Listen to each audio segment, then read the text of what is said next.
நாமக்கல் மாவட்டத்தில் இயற்கை எழில் கொஞ்சும் சுற்றுலா தலமாக விளங்கி வரும் கொல்லிமலையை பார்வையிட நாளுக்கு நாள் அதிக அளவிலான சுற்றுலா பயணிகள் வந்து செல்கின்றனர். 70 கொண்டை ஊசி வளைவுகளுடன் சாலை வசதி உள்ளது. இந்த சாலையில் பெரும்பாலான இடங்களில் விபத்துகள் ஏற்படாமல் இருக்க சாலை ஓரங்களில் தடுப்புச் சுவர்கள் கட்டப்பட்டுள்ளன. மீதமுள்ள இடங்களில் இரும்பாலான தடுப்புகள் அமைக்கப்பட்டுள்ளன. இந்த நிலையில் கொல்லிமலையின் அடிவாரமான காரவள்ளியிலிருந்து மலைப்பகுதிக்கு செல்லும் மலைப்பாதையில் 70 கொண்டை ஊசி வளைவுகளில் விபத்துகளை தடுக்க கடந்த சில மாதங்களுக்கு முன்பு நெடுஞ்சாலைத்துறை மூலம் உருளை விபத்து தடுப்பான்கள் அமைக்கும் பணிகள் தொடங்கின.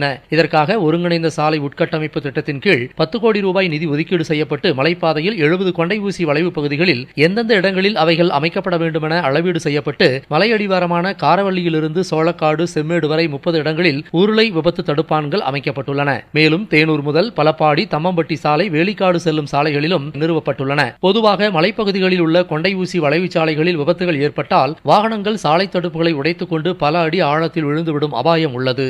ஆனால் இந்த உருளை விபத்து தடுப்பான்களில் ஒருவேளை வாகனங்கள் மோதினாலும் கூட அவை வெளியே விழுந்து விடாமல் சாலைக்குள்ளாகவே திரும்பிச் செல்லும் வகையில் உறுதியான சுழலும் தடுப்பான்கள் உள்ளன. இதனால் பெரும் விபத்துகள் தவிர்க்கப்படும் என நெடுஞ்சாலைத்துறை தெரிவிக்கிறது. இரவு நேரங்களில் வாகன ஓட்டிகளுக்கு உருளை தடுப்பான்கள் தெளிவாக தெரியும்படி ஒளிரும் வில்லைகளும் அவற்றில் ஓட்டப்பட்டுள்ளன. கொல்லிமலையில் நெடுஞ்சாலைத்துறை மூலம் இதுபோன்ற நவீன வசதிகள் ஏற்படுத்தப்பட்டிருப்பது தங்களுக்கு பெரிதும் பாதுகாப்பாக அமைந்துள்ளதாக மலைக்கு செல்லும் வாகன ஓட்டிகள் சுற்றுலா பயணிகள் தெரிவிக்கின்றனர்.